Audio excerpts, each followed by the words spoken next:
It has been a wild week in the markets, and if you are wanting to get a better grip on what is happening and where we're going, then you've come to the right place. You have found Riz International, and we are joined tonight by the man himself, Rizwan Memon. Riz, how are you doing this evening? Doing good. It's like you said, been a challenging, volatile week. How about yours? Yes, definitely. And I think everybody has been watching the market because it has been absolutely nuts. I mean, we started the week off deep in the red. We kind of gapped back up from where we closed on Friday and we pushed up and we came back down. And then, uh, you know, Tuesday and Wednesday was more down, and then Thursday and Friday quite the rebound. So, I mean, I guess the first question that everybody is asking and everybody wants to know is like, is this just a relief rally, or are we really starting to bounce here? Riz, what do you think? So, based on everything in front of us, um, and of course, looking at the past, the recent past at least, this looks to be a bit of a relief rally. We've been at this kind of point before, this kind of juncture. It's a little bit of a deja vu.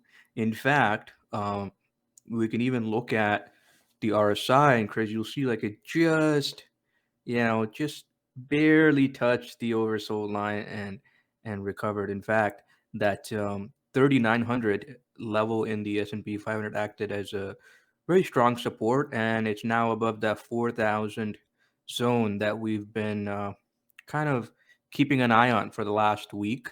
Uh, so this isn't surprising per se, and it helped that Powell made some remarks, and he further reiterated that okay, we can expect 50 basis point hikes and not a 75 basis one. I don't know why the market was literally just shits itself every time it hears the plausibility or even a whiff of a 75 basis point hike.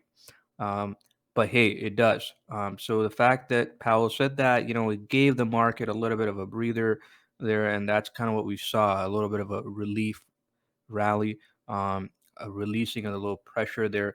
Um, but for now, I solidly, you know, remain, I don't want to say bearish, but I remain a bit, I would say I'm not buying this rally, so to speak. I'm not buying this rally in a way that I don't think this is the end yet. I'll gladly be wrong for the sake of everyone's account, but I just don't think this is the end yet. We will likely see another 50 basis point hike.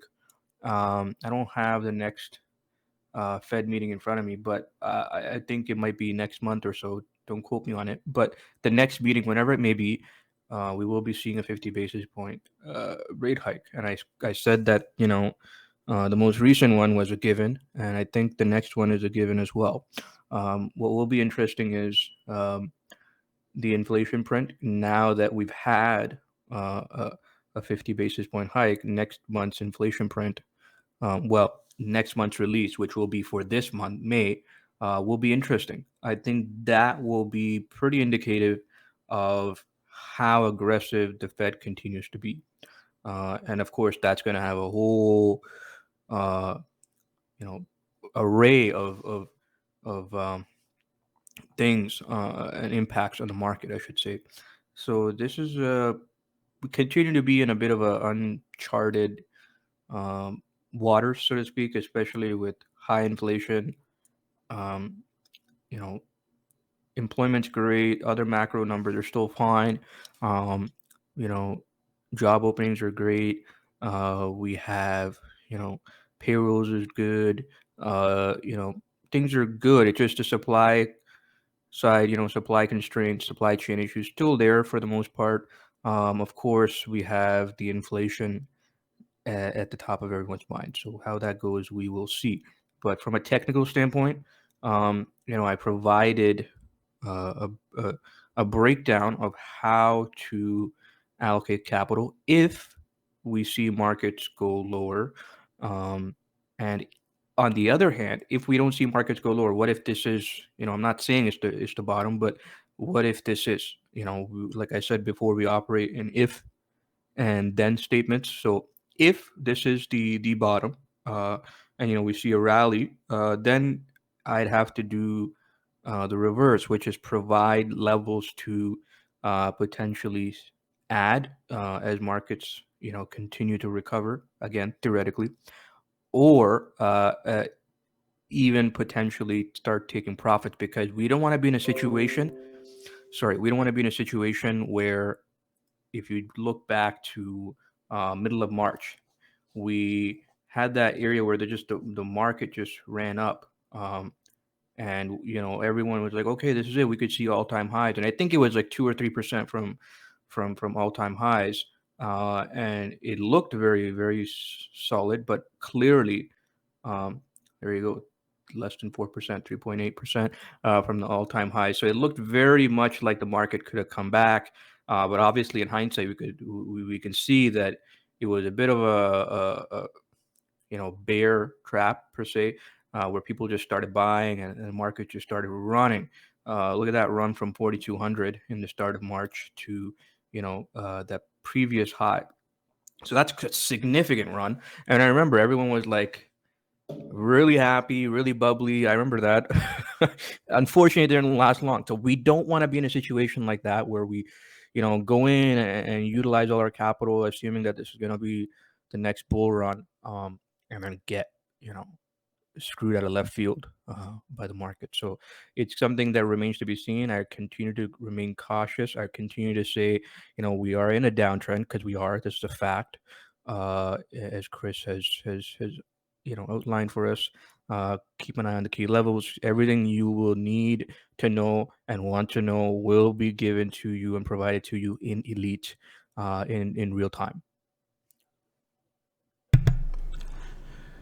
And I think that's really the main benefit of Elite is you get all of those live updates in the moment when we decide, like, yeah, we're going for it, we're getting in, we're getting out, that sort of thing. And we had just a great new amount of members join us, and I was really glad for all that. I see a lot of new faces here on webinar, so it's really great. I want to thank everybody for joining. There were some. I know a lot of people are looking at the inflation prints and like CPI and things like that. Riz, what are the kind of the key things that you think are pointing towards more potential downside as opposed to this being the bottom? Yeah.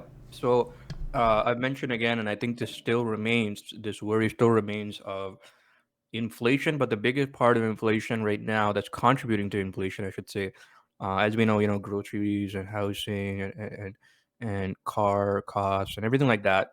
But the biggest factor right now, as a component of inflation, is commodities like oil. Oil is the biggest one. Like, it's just painful at this point.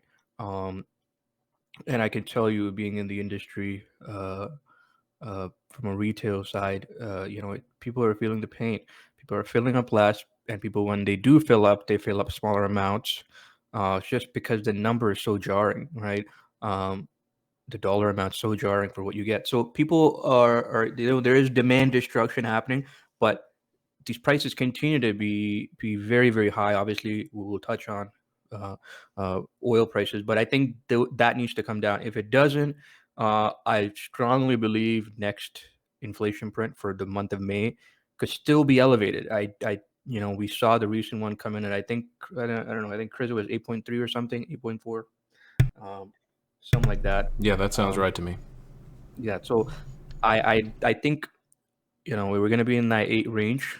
Of course, if we're below the current month, that's good. That's good. It's not, oh yay, we're back at 2 to 3% inflation. No, it's still good that we are hopefully trending down, even if it may be a tiny, tiny 0.01 percent annualized decrease. But it remains to be seen. I think the biggest component is inflation.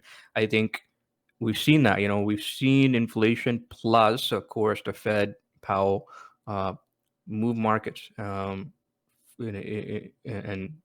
whether we like it or not, it's just the way it is, and hence why you'll notice I've been trading less per se. I have a significant amount of exposure to markets already. If you've been paying attention, you should also know I plopped in a nice, cool 300 large. last couple of weeks. And in fact, I'm probably gonna put in some more. Maybe another. Again, I'm giving it away, but let's say probably another 60, 70 grand. Maybe this week. Um, I gotta head to the bank to do a wire, which at that point they'll then rip me off again with a $20 wire fee. But yeah, just something to consider. So if I always tell people, and of course, elite members know this, but for those people that are watching this after the fact, um, on YouTube or whatnot, at least they're aware that look, I'm putting my money where my mouth is, and I'm not just saying I'm putting this. I'm gonna when I do contribute just for transparency and for posterity, I'll provide a screenshot of the deposit. In fact, I'll even try and get the date and time there as well, so people can see that whether it's 60 grand or 70 grand, whatever, I'll putting into my trading account. So this really means that look, I'm putting my money where my mouth is. I am backing and believing in capitalism in these great companies. Now, one thing I want to clarify is before people start messaging me if market goes down under 5%, hey Riz, you bought at the wrong time, and what are you doing, man? No, like when I'm putting money in, doesn't mean I'm just contributing and buying everything right now as soon as I put it. No, I'm contributing and letting it stay in cash. And then, of course, I'm following my plan, one of them that I outlined in Elite, of scaling it, right? So be aware, adding funds to the account doesn't necessarily mean that I've bought stuff and I'm going, buying left, right, and center. I'm not really doing that. I'm taking things slow. I rather be a little bit more measured as opposed to jumping the gun, so to speak. No, I got to say, I love that Instagram post you had where you had the Ferrari next to your deposits, and you're like, yeah, I could have bought this, but decided to put it in the trading account instead. And if you're not following Riz on Instagram, make sure you click on that link down in the description, guys, and make sure you follow because Riz posts a lot Yeah. of good stuff on Yeah. there. Thanks, Chris, for that. I mean, honestly, I wish we had more people obviously interacting, not just following, but interacting with our account, engaging with our account, on Instagram, on our social media, because I feel like, following is great. I absolutely appreciate it. It's awesome. But man, in the engagement and having a discussion and participating and being active on them is what really, really, really helps us. Um, Especially now where, um, there's a lot of fishy stuff going on behind the scenes with these algorithms and engagement. And I'm not going to go down that rabbit hole, but really it's been a bit of a challenge, um, to get that momentum back like we had in 2020 and 2021. um, because I don't doubt that a lot of people are a bit put off by markets and they're a bit depressed, so to speak, because it's not easy, seeing your accounts down. I'm in the same boat, um, as an investor, as a swing trader, um, and I'm sure there's going to be a bunch of clowns out there claiming that they're green every day or green most of the week, and they get out at the perfect time and they get in at the perfect time, and that just it's just fucking hogwash, really. It's just nonsense. But for me, I could tell you, if anyone can engage with us on Instagram, YouTube, I really do appreciate that. Please do so, because it it further gives me an indication of what's resonating, what's not with people. Absolutely. Make sure you click that like and subscribe button if you're watching us here on YouTube. Let's continue. Let's take a look at the breakdown here. And, honestly, not too much has changed from last week, all things considered. We did have a bit of a pullback in oil and energy, but we all know what's pushing that up more. And we are starting to curl back up as the market moves up with us. Utilities is just kind of hanging out, dirtling here around the 0% line, and everything else is down in the crapper, for lack of a better term. Tech leading the way at minus 22% on the year. Oof, that's rough. All those growth stocks getting hammered. The S&P 500 itself down almost 16% on the year so far. I don't have a whole lot to say here. Riz, is there anything that you see in particular that's interesting to you? Now, just more of the same from last week. Sorry. Yeah, absolutely, absolutely. Now, definitely, we talked about oil, and you talked about it earlier with oil going back up. Looks like we closed here on Friday right around that 110. Yes, let's see, $110.49, right there at 110.50 per barrel for light crude, and gold taking an absolute dump over the last couple weeks. Now down below the 200 simple moving average. But Riz, you were touching on oil earlier. I know you're very connected with the oil sphere. Obviously, we're coming into the summer months, and there's typically we see a rise in prices at the pump. And things like that in the summer because people are traveling more, there's more demand. But do you think that's going to be the case this year with prices being so high? Yeah, I do feel like, look, obviously people are not going to be happy about it, but people will obviously, I'm sure people will take road trips. Maybe they'll cut back a little bit. Um, but I don't see, where people are at right now, where the economy isn't in such a situation where, like, people are hand to mouth, or people are, you know, completely out of work, and unemployment so high and crime is really high. Like, overall, we're not at that situation. So people will, travel, whether it means taking a trip somewhere by car, or flying. So, you know, I do feel like that's going to continue. And you're right that prices do go up during, the summer months, the travel season. And of course, I think at this stage, we have to look at inventory data every week. But really, I feel like maybe we could see, 120 per barrel. It's looking like it. Look at this. Look at this big push up. And in fact, oil over the last week moves like 3% a day, which is, not the norm. Those are larger than average daily moves. So, uh, oil, just as Chris highlighted, just in the last few days, up 12%. Right, which is a significant increase, and it's not letting up. And from my take, I don't think it's going to let up until we figure out what's going on with Ukraine, Russia, until we figure out, what's going on with some of the supply. Because what are we going to do? Russia is a significant part of the global um, oil supply, as we know. OPEC plus. The plus is Russia. So it's very, very difficult, very, very challenging. Honestly, I don't know what the fuck Vladimir Putin's doing, what the fuck he's thinking. I don't know. I mean, I don't want to get banned from YouTube for um, talking about sensitive subjects, but ultimately, I have zero faith in obviously the leadership of Russia. Yeah, this is obvious. I'm not a fan of of Putin. But I feel like something's got to give, and we're in the summer months. We're in May. This conflict's been going on for, Chris, how long? I think 3 months now. Dude, Yep, since the back part of February. So yeah, right around 3 months. yeah. So something's got to give. I feel like the Russian, again. I don't want to get all you know breakdown on war and the conflict there. But ultimately, from what I know, I could be wrong, but from what I see, that the Russian troops haven't made as much headway as obviously as they wanted, but they haven't made much even in the last few weeks, 'cause in their eastern push, because they couldn't take Kiev, they couldn't take Odessa. I think, Chris, correct me if I'm wrong. Yeah, so I do know that obviously my wife's hometown, Nikolaev and Odessa, are currently being having bombardment, but they haven't been able to push into those yet, and they're kind of sitting around the Kherson area. And yeah, they pulled back from Kiev. Yeah, so the Ukrainian troops are doing an excellent job keeping them at bay. But it remains to be seen, what comes. I'm hoping this resolves. Obviously, I think everyone's hoping this resolves faster, sooner rather than later. But right now, if as long as this continues, I think oil can remain here. And I'll reiterate what I said last week. I said, if there's a whiff of this um, war, this conflict subsiding, or something happening to Putin, hopefully something negative.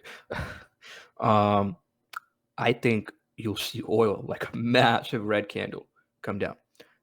It will just drop. And I'm not saying it's gonna go to like 60 or even 70 per barrel, but you will see a drop below 100. That much I can assure you. So I'm hoping for that day for many reasons. Obviously, for the people of Ukraine, and even for some of the normal people in Russia. I'm sure there are plenty of people in Russia, obviously, that don't want this. So um, the sooner this ends, the better. And of course, it'll be better for the global economy and predominantly for the U.S. and Europe, um, where energy is crunches continue. So, Riz, what's your take on gold here? I mean, obviously, a pretty bearish move on gold over the last couple days, pushing down below the 200 simple moving average. Are we just kind of still trading in this channel, you think, or is this more of a significant move in the metals market?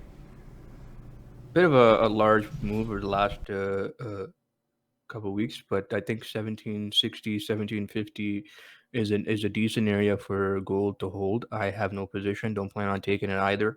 Um, I feel like it's kind of been moving, like you said, in this channel. Not much that really intrigues me about this. Okay, fair enough.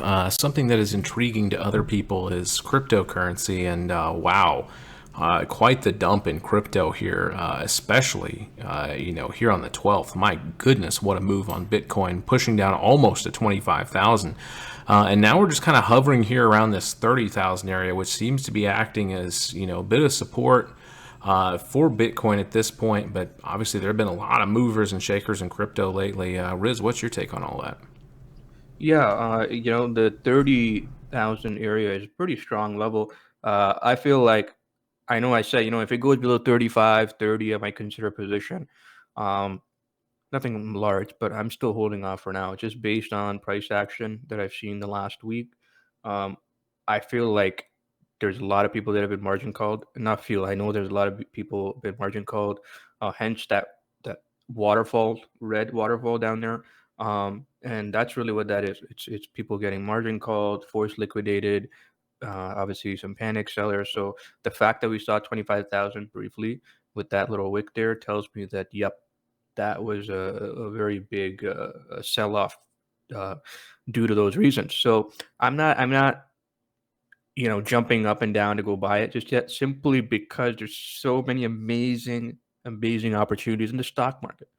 So if it was a different scenario where stocks were at all-time highs, and we've seen this crypto bear market and this crypto winter, then I'd be a little bit more um, excited to allocate more capital to this. But because I'm seeing some fantastic companies at the prices that they are, I'm just like, okay, I want to deploy this capital into that, and obviously crypto is external to that. So I'm kind of seeing, maybe if we can get to 25, 20, then I might just take a small position just for the hell of it.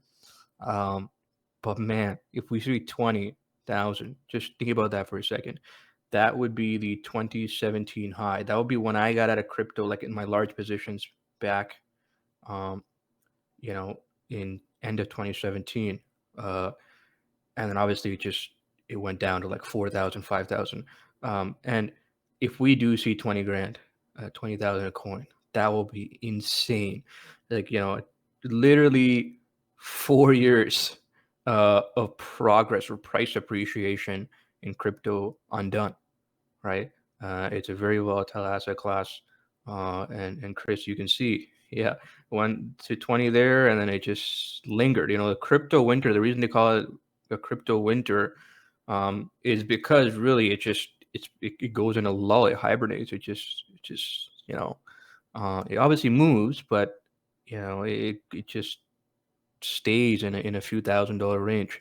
And they really got invigorated after this pandemic, as we can see in 2020. So something to keep an eye on. I'm currently, like I said, I'm not against crypto or anything. I just speak very bluntly, uh, and I'm not like a fanboy, or I'm not biased, in any way for crypto or against. I have said publicly, look, I think crypto is here to stay. Like Bitcoin, Ethereum, all the other nonsense. I really don't care for, anyways. Never did, never will.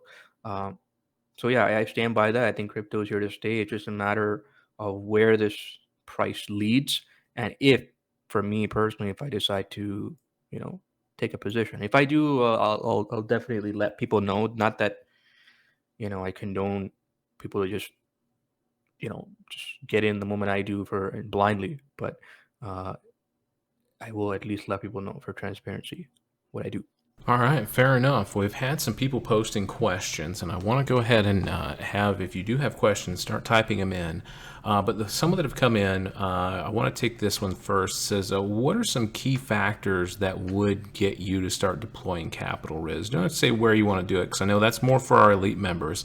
But what are you looking for to say, okay, yeah, this is the bottom. Now it's time to get in. I'd be looking for the market to consolidate a bit. I'd be looking for markets to, I would say, probably around 38 or lower, to really really start salivating.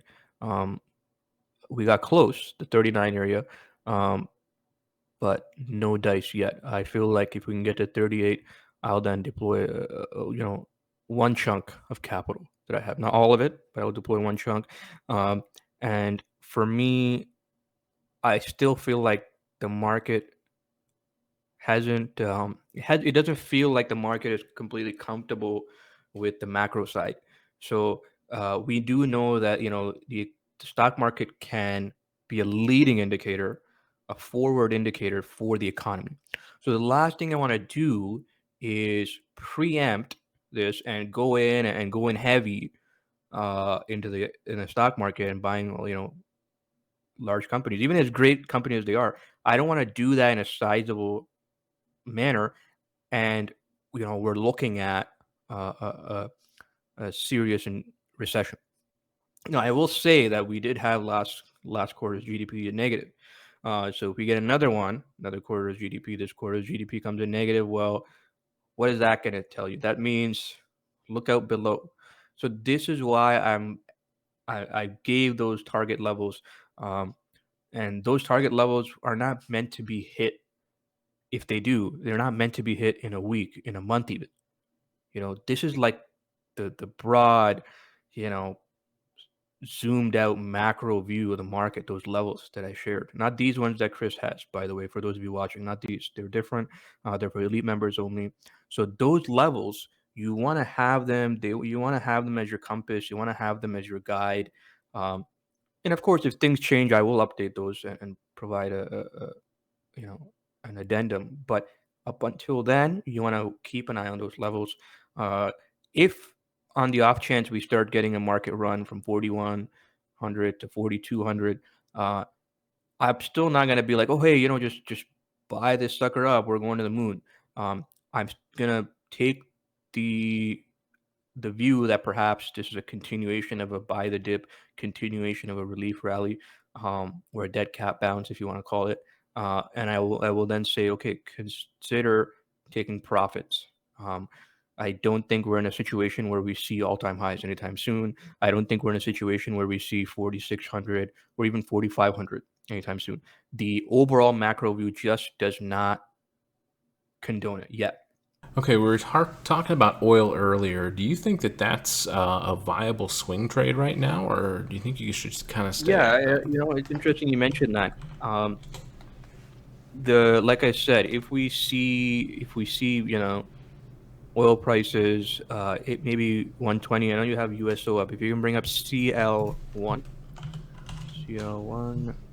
yeah, just click that and then one. Yep, there you go. So if we see 120, I'm gonna probably consider a potential short, via USO or another ETF. Um, that's my personal view right now. If we see 120, maybe it might take a starter short at 115. Um, so yeah, I'm glad you asked that. But right now, no position. Right now, I don't want to be going short uh, at the start of this summer, at the start of this, driving season. I don't want to be too early for a short. But of course, if I do take anything, whether it's a starter position or not, I will update in real time. Awesome. All right. So what do you think? Do you think that the broader market price levels are more important than the individual companies, or is it the other way around? Yeah, absolutely. you want to trade. You want to be aware at least of the market as a whole. Um, and as we've seen this time and time again, especially with large caps, we see market bleed overall because these companies are part of the market index. Um, of course, if we see the overall market go down, we're going to see the major players in the index. Apple, Amazon, Facebook, maybe not Facebook as much, but like, um, Tesla, Google, all those just go down in tandem. So we want to be aware of that. We want to be aware of broader market environment. So that's why I gave the key levels on the S&P 500 and not like key levels on like Netflix or like Microsoft or something, right? Because the broader market is very much the front and center here. Okay, Yas wants to know if we're looking at consumer companies because we've got some big earnings releases, Walmart, Lowe's, Target, Home Depot. Are you thinking about taking any positions in any of them? If they have good earnings and guidance, or are you just going to be kind of just chilling and seeing how it goes? Yeah, great question. So I would definitely. I mean, there's some great companies like Walmart right now. The reason I, haven't bought Walmart, obviously I've bought it in the past, is because it was, really on a run.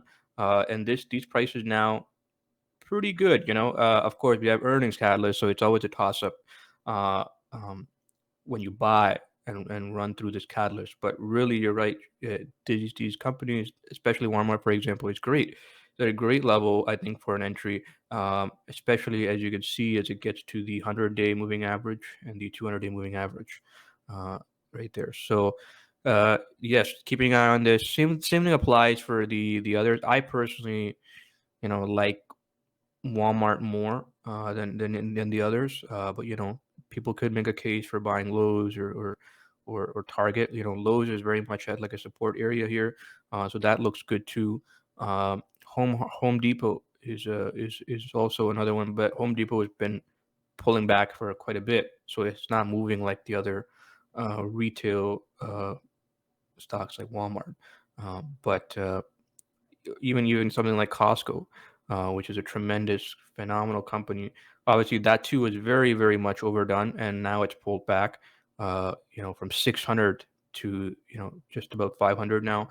Uh, Again, I'm not frothing at the mouth to get in this, but it is for a long-term investor. Uh, Not a bad entry point, just below the 200-day moving average, and their earnings have already been done, uh, and they did good. They beat. So, yeah, definitely some opportunities. I just feel like if we see GDP decrease, again, this is not anytime soon, but in the next couple months, if we see the next print with GDP being another negative one, what do you think is going to happen? We're going to see these retailers also slide further alongside the market. Overall, recently they've been pretty low beta, meaning they haven't been moving as big as the market or as dropping as much, right? So with this rate, I feel like if we see another negative GDP print, it's going to spook the market, rightfully so, and these companies will also come down. So I feel like it's going to be even more of a broad contagion.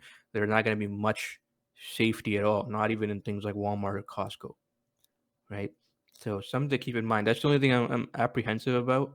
Uh, if we see a further, negative GDP print, if we see a further slowdown in the economy, because these companies provide, you know, consumer discretionary, right? I feel like consumer discretionary is a little bit of wiggle room for people to not spend as much. So something to consider. All right, well, it's not really a webinar if we don't talk about this one.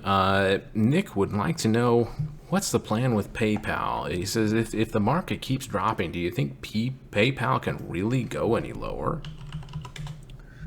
Yeah, this is a good question. PayPal, I definitely feel is very much oversold, very much um, discounted. Uh, sure, if the market goes lower, it can, but we've seen that PayPal actually moves a little bit less lately. It's moved a little bit less in this market decline, right? So if we assume the market has started dropping from let's just say start of March, Chris, where from the start of March, um, yeah, price of PayPal is down, 28, 29% from start of March. Um, and the market's down. The S&P 500 is down nearly 20, but the Nasdaq is down nearly about 25%, I think. Uh, so what does that tell you? The PayPal isn't significantly, um, dropping as much anymore. You know, uh, so really, if you want to think about it, I'm talking about from highs. Sorry, uh, it can always go lower. Anything can go lower. It doesn't matter if it's Apple, Microsoft. I think the majority of the sell-off is done. We've seen companies that have been very much battered and hammered.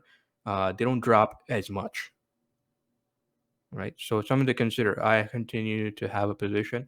Obviously, I'm not happy about it, but I do continue to hold it. Um, and obviously, if the market does well, this will too. Uh, it's just a matter of deciding if it's right for you to carry and if you're okay with it. Like I know everyone's situation is different, right? So I have the holding power, I have the stomach for it, I have the time frame, but I get it. Not everyone might, so it's something to consider. It's always tricky, when you have positions like this that have just been beat down. But, I think it is a good point. We are getting pretty well oversold, and I've just kind of got to hang tough sometimes. It's really frustrating. I get that. But it's one of those things, maybe sometimes you just need to not look at the trading account every day. That's something that I started doing, and it made my life a whole lot better. All right, Razin has a question. Any thoughts on GFS? They say they're booked through 2023, and chip shortage seems to be an ongoing issue. Well, yeah, it's an ongoing issue for everybody, but let's take a look at GFS. IPO. This one's interesting. I mean, they had look at the earnings, right? Right, just based on trading views metrics, they've had positive surprise. Uh, As far as a company, I'd have to look into it. I actually haven't traded this or invested in it. Like Chris said, recent IPO from Q4 last year. Uh, but what they're saying in regards to shortages, supply issues continuing into 2023, it is a possibility. I hope to God they're wrong, because pretty much everyone thought by 2022 we would be past this supply chain issue. Um, but we're not, and that's for a few reasons. As we know, China has taken a very harsh crackdown on on COVID zero policy, meaning if there's one little whiff of someone having potentially COVID, they'll lock it down, they'll batten out the hatches, they'll close people in their houses. Literally, we've seen this, and their condos and apartments, and they'll just shut the entire city down. So this is obviously, a lot of semiconductors, a lot of components, a lot of wafers are made in China. So that's one of the problems with that. Very strict COVID policy, shutdown policy. It impacts production of everything. From chipsets to raw materials to components for clothing to anything. So it's something that I continue to keep an eye on. I hope to God this gets resolved. I hope China also adjusts their policy. I doubt it. Talking about those lockdowns in Shanghai and things like that, I feel like that's kind of going to be somewhat of a lagging issue because, obviously, once they lock down, it takes time. The ships that are already shipped out have already left port, and those that are stuck there now. How much of an issue do you think that is going to be, weighing on the market moving forward, Riz? Uh, well, that's hard to say. I feel like I think we're past uh, you know COVID as a centerpiece. We're past COVID as um, being the major issue. Um, as far as China, well, they like I said, they're a little bit of a different situation. Um, they have a lot more liberties. The government, the CCP, has a lot more liberties of what they can do, um, for better or worse, to their citizens. So that's a different story. If they obviously continue to be very, very strict around that, then we're going to continue to see supply issues continue, whether it's from uh, graphics cards, processors, automobile components, you name it. But in terms of the broader globe, the rest of the world, I think we're past. I was right when I said when what was it? What's it called? Omicron. Um, kind of became the headlines. I said, okay, it's weaker. This could be from a scientific standpoint, the end of the beginning of the end for the pandemic, and here we are, right? So at least I'm glad, Chris. You said the same. You agreed with the same. So I'm glad we're right on that, and I'm hope we continue to be right, and that we don't have to deal with any resurgence or any more or any other pandemics. God. So yeah, I think we're past that kind of catalyst. Lord, let's hope so. I'm about done with this. I'm not sure about the rest of you, but I think the Oh, bro. sentiment is You and me probably both, there. and everyone else on the planet, because I Yeah. think we're all just. Oh man, uh, I'm sure later on, in the years and decades to come, we're gonna see the impacts more clearly. Like obviously, we saw a massive loss of life, destruction of of wealth, destruction of um, everything. Pretty much economies came to a halt. Uh, so we've seen impacts all across the board in the last 2 years, but the more longer term effects take some time to really be unearthed. Societal negatives, negatives to children, because obviously I can't imagine, being 14 years old and having 2 years of my life um, completely just turned upside down. At 14 years old, you know, um, 2 years as a percentage is a decent chunk of time. Oh yeah.